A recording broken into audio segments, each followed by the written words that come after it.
What's up, everyone? I'm Jessica. And my name is Moise. And you're watching another episode of Financial Mental Health health for Healthcare healthcare professionals. All right. So today, I'm going to let Moise take the lead on today's episode, and you'll see why. Yes, so we're going to be covering some mistakes that someone made during her college years in becoming an OT. But here's one thing, here's a mistake that you should try to avoid, okay? Please do not forget to hit that like and subscribe button so you can catch another episode of Financial Health for Healthcare Professionals. And guys, if you have any questions and you want to be on the show, or you have anything that you would like to share with us and the audience, there is that form below. Fill out the form so you can become part of the show and you can share with us your financial successes, financial mistakes, so you could avoid what someone else has done. It's all just for entertainment and learning purposes, guys. So. Yeah, and share your successes. And transparency. Yeah. So, guys, this is not only as much as it's our channel, but it's your channel too, because we think about you. Trust me, before this episode started, we were heavily thinking about you. Yeah. Guys, so please hit that like and subscribe button so you do not miss an episode. Fill out the form so you can be part of the show. So yes, you can be part of your show. So please describe to us how you manage your finances while you were in school. So I did not manage my finances whatsoever. I actually, as an undergraduate, would go into overdraft. I really did not even care about the overdraft fees because it was so minimal, in my opinion. I'm like $10. I was like, okay. I'm like, I would get bummed, but I didn't see a big deal. It's only $10. It's only $12, and I would occasionally go into overdraft as an undergrad because there was no budgeting in place. There was no way of knowing where my money was going. If you were to have even asked me how much money was I making, I had no clue. I just knew that I had a certain amount in the bank. Everything that I did do as an undergrad was cash based overall, except the student loans and whatnot, but I never got into credit card debt. That's one thing that I did right. What was your opinion about student loans when you were an undergrad? So I knew that they were bad, but I kind of felt that it was a necessary evil because I was first generation. My mom at the time, she couldn't have just paid my tuition like that. And in retrospect, we probably could have done better on that end. So I did end up graduating with about 10 to 12K in student loans from undergrad. That was your undergrad. And is your undergrad the same as your graduate? So no, so once I graduated, now I have a little bit more experience. Now I'm actually needing to pay the student loans back, right? And it's nothing. It's not a crazy amount. I know that there's people that wish that they only had like 10,000 and they would just knock it out so easily. But number one, I didn't know how to do that. Like, how do I just tackle such a big number and what was a big number in my head? I didn't know how to handle that. And I remember having the acceptance letter for occupational therapy school in my hand and talking to my mom. And I tell her, I already have student loans. This is how much this occupational therapy program is going to cost. It's going to cost like about $60,000. I don't know if I could do this. And then she just tells me, well, you'll figure it out. Don't worry about it. You'll figure it out. Don't worry about tomorrow, for tomorrow's a worry in and of itself. And I went for it and I took out the loans that I needed. But this time I did not take extra loans that I didn't need. When I was an undergrad, I took out a few loans unknowingly, really. Because I didn't know how much per se my actual cost of the education was. So I just wanted to make sure that I was taking out enough to cover everything and some. And I would always get like a refund check, and I would use that refund check to buy from Swag, go out to eat, and just use that throughout the semester for fun or whatever I was doing. So here's a lesson that we learned. Do not spend that refund check. Don't take out more than what you even need, okay? So I didn't understand that concept, but I had learned that now, having gone through undergrad. And then I went to graduate school and I took out the exact amount that I needed just to cover the education itself. So I did not take any extra just so I can, go out to eat or travel or whatever, because I was also very privileged and blessed to just be living at home. Some people, they need to just take out a little more because they actually have to cover their housing, but there's other ways to go about that. So I really was in the position where I just have to worry about how much is this education and these classes going to cost. So with the knowledge that you have right now, what would you have done differently in both your undergrad and graduate school? So let's first start with the undergrad. All right. Well, in undergrad, oh my gosh, I wish I could just talk to my 18-year-old self and be like, listen, you're a freshman now in college. The mistakes and decisions and financial successes that you have now can have huge indicators of your future.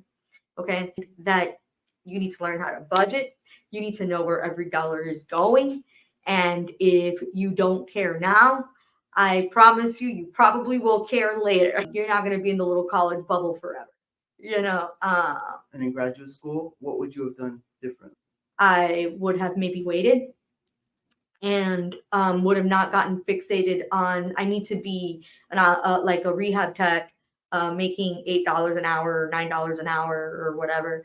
Would have used my undergraduate degree and any knowledge and skills that I had to maximize my income.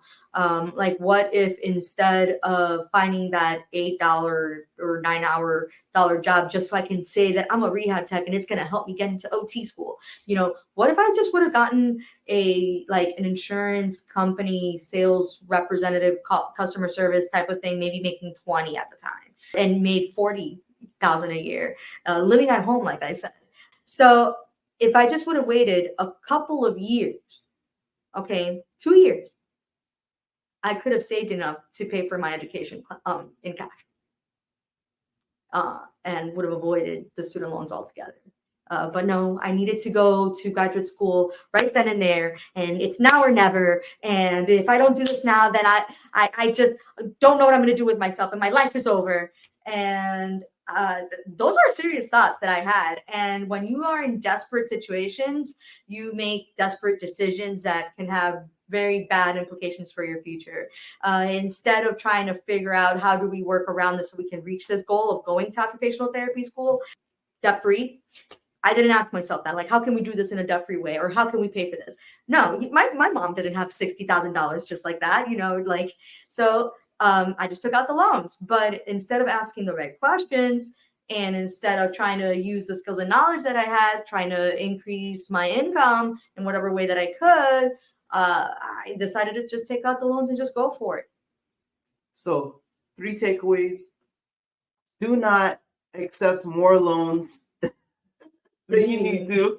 If you avoid it like the plague. If you do get that refund, if you do get that loan check, send it back. And third one, don't rush. You can take your time. You don't need to rush to get through school. So how do you manage your finances now? So I know that you know how I. Oh boy. Yeah, he knows. We just did that before the video. So he's the accountant, right? But she took over doing all the budget. But guess who does the budget in our household? I like to know now. I gotta know everything that's going on in terms of it. I obviously get him involved, and I say, hey, let's do the budget together. But I'm definitely always managing it and seeing where things are going and whatnot.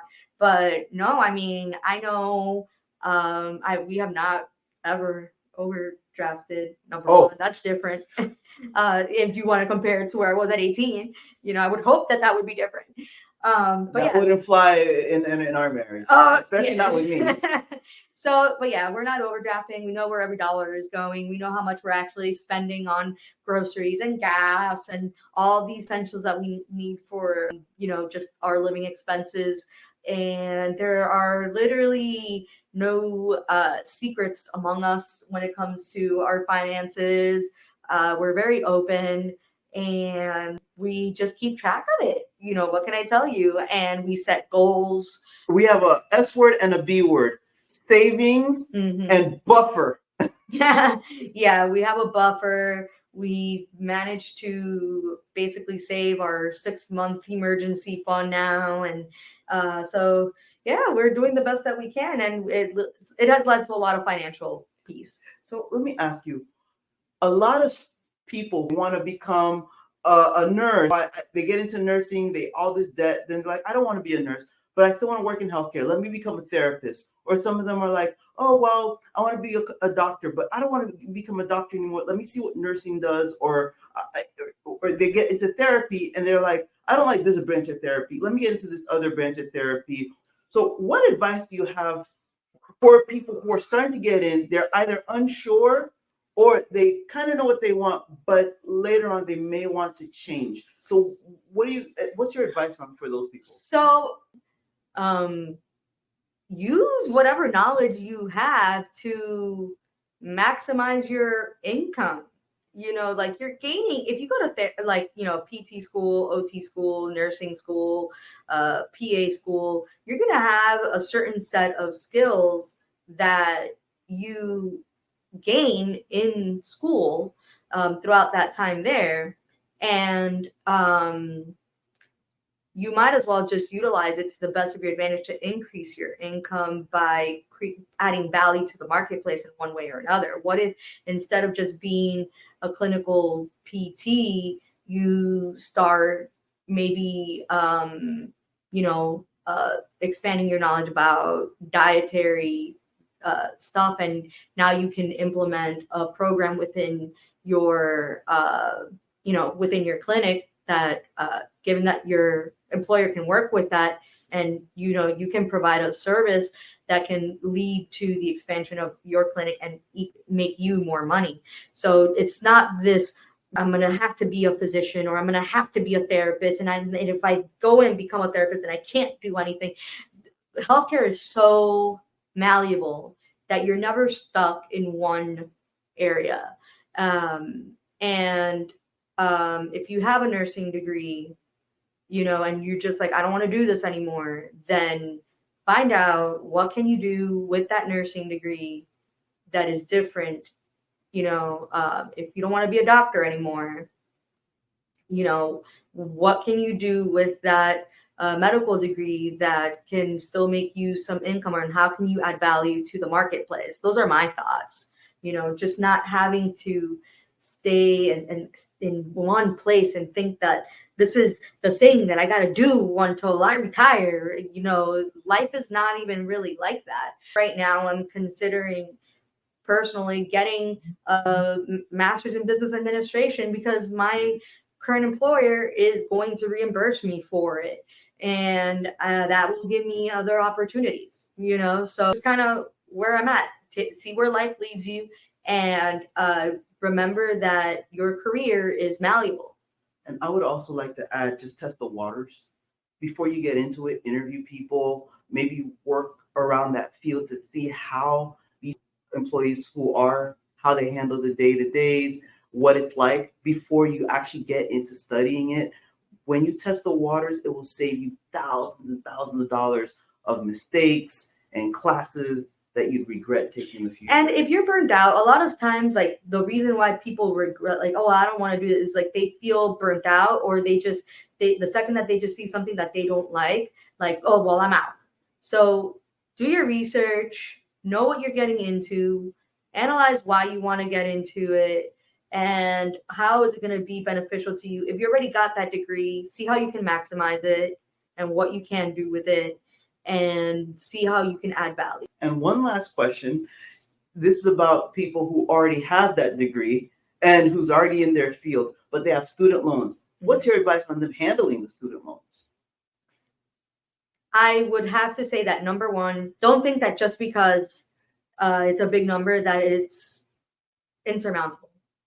You can tackle it, and you either face it head on and you come up with a plan and you tackle it, or this thing is just going to be there forever.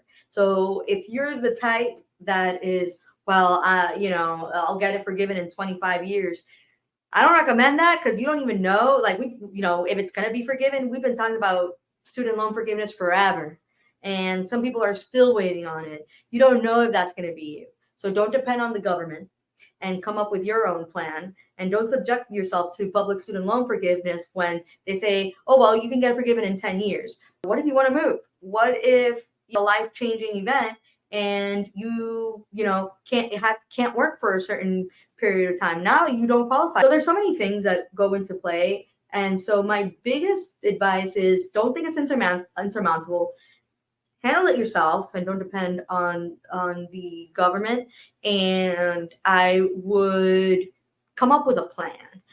Whether you use the Dave Ramsey snowball, I think that one is the best one because it allows you to kind of tackle the smallest one, and you get a win really quick, and you're like, wow, that is awesome. And then you just go to the next biggest loan, and then the one after that. So that snowball is, you start with the smallest loan, and then you get the one that's right after that, and then you tackle the next one until you get to what we call the big kahuna. Your biggest one that you're like, wow, like how am I going to tackle that one? Don't start with that one if you think it's too much. Start with maybe the $1,000 loan that you took out and just bang it out. There you go, right? So you can take that method. That's a plan. Or you could also use the avalanche. This one, I would say, is for more advanced people with budgeting skills, and people who have a lot of drive, because the problem with the avalanche is that a lot of people can get discouraged because they don't see, they may not see the progress, because what you're doing with avalanche is you're targeting the highest interest first. So you're getting rid of your highest interest debt first, which mathematically makes the most sense. But if it's such a big number and you're still working on it, some people can easily give up. And there's already so much research to support that the snowball effect, people can actually get through it a lot more than the avalanche. But avalanche has worked for some people. I know that we definitely have avalanche things, and it's worked for us. I don't want to just tell someone that one size fits all. One size fits all. But the one that I do recommend for most people is definitely snowball, just because I know that that's the one that works for most. But if if you know where your money's going, and you know that you have this high interest debt, and you know that that's one you want to tackle, and you're going to stick to the plan, then maybe consider avalanche, but go with snowball. And you mentioned something about the public student loan forgiveness plan. And a lot of these companies, these governments say you have to work for a certain company that does nonprofit. It, or nonprofit.